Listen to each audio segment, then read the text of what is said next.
سلام رفقا، خوش اومدید به یه ویدیوی دیگه.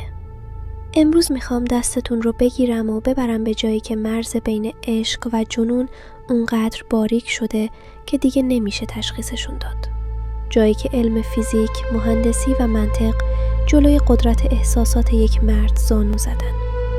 جایی که ثابت میکنه وقتی یه آدم چیزی برای از دست دادن نداشته باشه میتونه قوانین طبیعت رو به بازی بگیره.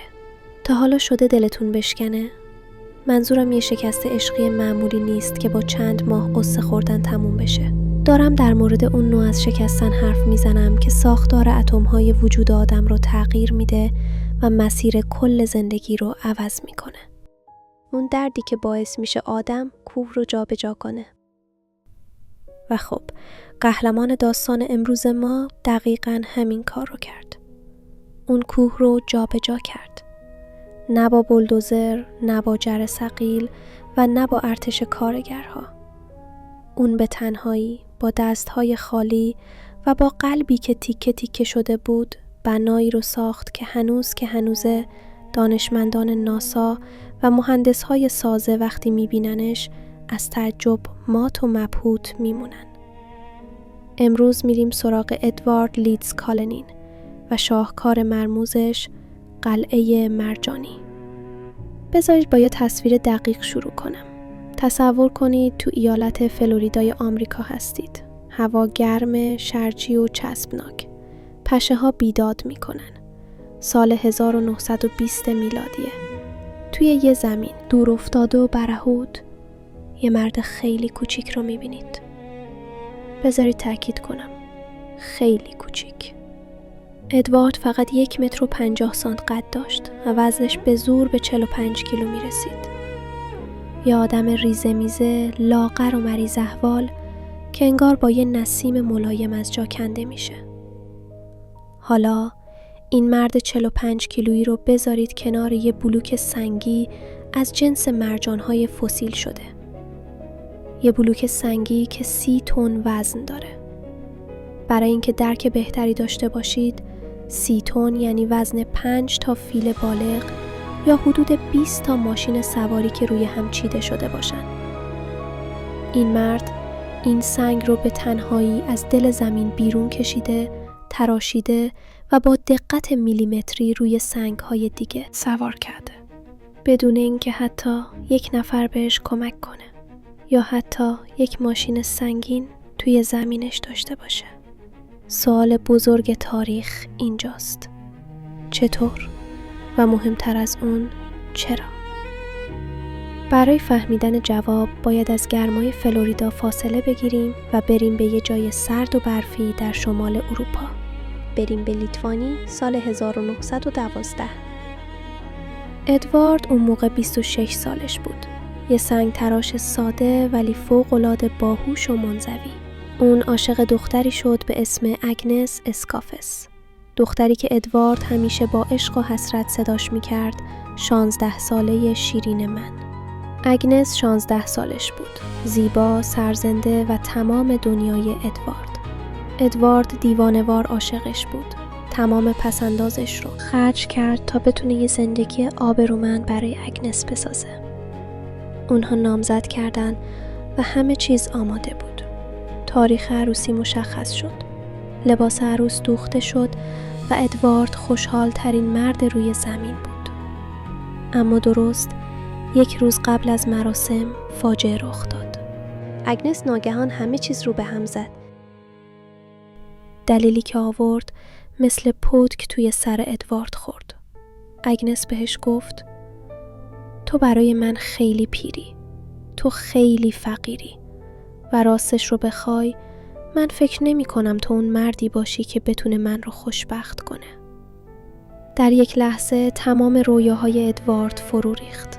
دختری که اون رو می پرستید نه تنها اون رو ترک کرد بلکه هویت و مردانگی اون رو هم زیر سوال برد. این جمله مثل یه خنجر زهرآلود توی روح ادوارد نفوذ کرد.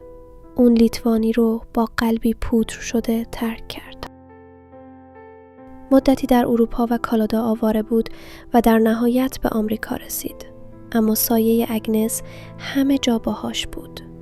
ادوارد در اثر سختی‌ها و سرمای ریه‌هاش به بیماری سل مبتلا شد. دکترها بهش گفتن اگر توی این وضعیت بمونی میمیری و باید به یه جای گرم و آفتابی بری. اینطوری شد که ادوارد لیدز کالنین سر از فلوریدا در آورد. در فلوریدا ادوارد تصمیم گرفت کاری کنه که ثابت کنه اگنس اشتباه میکرد. اون شروع کرد به ساختن قصری برای ملکه رویاهاش. اون یه تیکه زمین ارزون خرید و 28 سال از عمرش رو صرف ساختن قلعه مرجانی کرد. اما روش کار اون از خودش هم عجیب تر بود.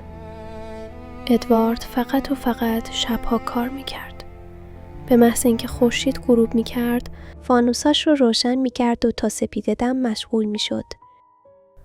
همسایه ها از دور میدیدن که نور ضعیفی توی زمین ادوارد تکون میخوره. اونا میگفتن گاهی صداهای عجیبی میشنیدن، شبیه به آوازهای قدیمی لیتوانیایی، یا یه صدای وز وز ممتد که انگار از توی زمین میومد. هیچ کس، تأکید میکنم هیچ کس، هرگز ندید که ادوارد چطور اون سنگ ها رو بلند میکنه. چند بار بچه‌های کنجکاو محل سعی کردن جاسوسی کنن. یکی از اونا سالها بعد قسم خورد که دیده سنگ‌های چند تونی مثل بادکنک‌های سبک توی هوا معلق بودن و ادوارد فقط با دستش اونا رو هدایت می‌کرده. بذارید چند مورد از شاهکارهای این قلعه رو براتون بگم تا بفهمید چرا مهندس‌های امروزی هنوز هم گیج هستن. 1. دروازه 9 تونی. ورودی قلعه یه سنگ عظیم 9 تونیه.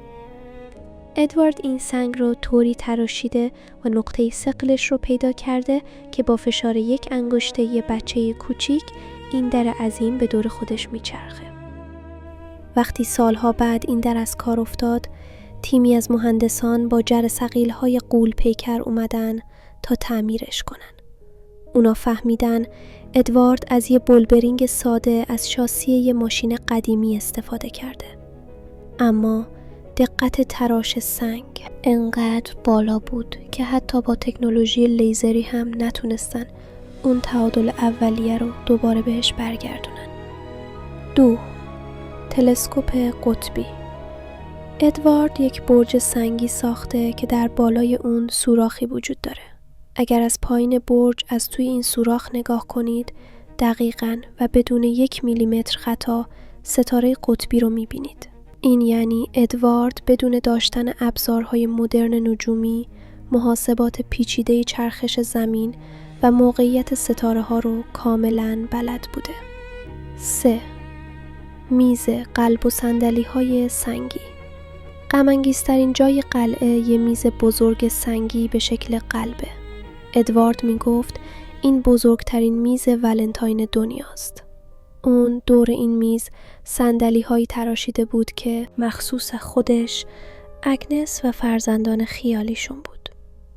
اون هر شب تنهایی سر این میز می نشست و در خیالش با خانواده‌ای که هرگز نداشت شام می خورد.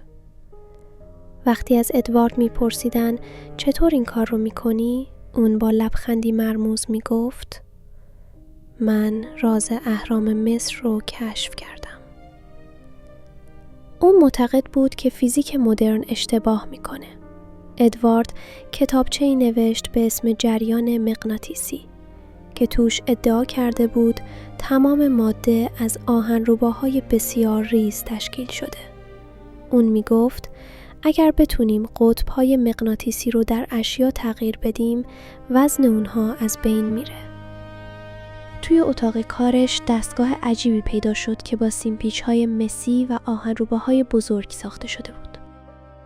خیلی‌ها معتقدن اون راهی برای خنثی کردن جاذبه پیدا کرده بود، چون با هیچ منطق مکانیکی دیگه‌ای نمیشه جابجایی سنگ‌های 30 تنی توسط یک پیرمرد 45 کیلویی رو توضیح داد.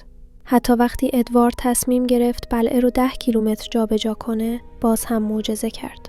اون یک کامیون کرایه کرد و به راننده گفت برو فردا بیا. راننده وقتی برگشت دید تمام سنگ‌های عظیم بدون هیچ جک یا جرثقیلی پشت کامیون چیده شدن. راننده تا آخر عمرش از این موضوع وحشت داشت. ادوارد 28 سال صبر کرد. اون قلعه رو به روی توریست ها باز کرد، به این امید که خبرش به گوش اگنس برسه و اون برگرده. اما اگنس هرگز نیامد. در سال 1951، سالی که به شدت ضعیف شده بود، روی در قلعه نوشت: رفتم بیمارستان و با اتوبوس راهی شد. اون در اثر سوء تغذیه و نارسایی کلیه در تنهایی مطلق از دنیا رفت. اون تمام پولش رو خرج قلعه کرده بود و حتی برای خودش غذا نمی خرید. بعد از مرگش، وقتی محقق‌ها اگنس رو در لیتوانی پیدا کردن و داستان رو براش تعریف کردن، منتظر بودن اون منقلب بشه. اما اگنس با سردی تمام گفت: من اون موقعم ازش خوشم نمی اومد. الانم برام مهم نیست چی ساخته. این شاید بیرحمانه ترین پایان برای داستانی باشه که 28 سال با عشق و عرق جبین ساخته شده بود. قلعه مرجانی امروز یک یادگار مردی که ثابت کرد اراده انسان از سنگ هم سخت تره.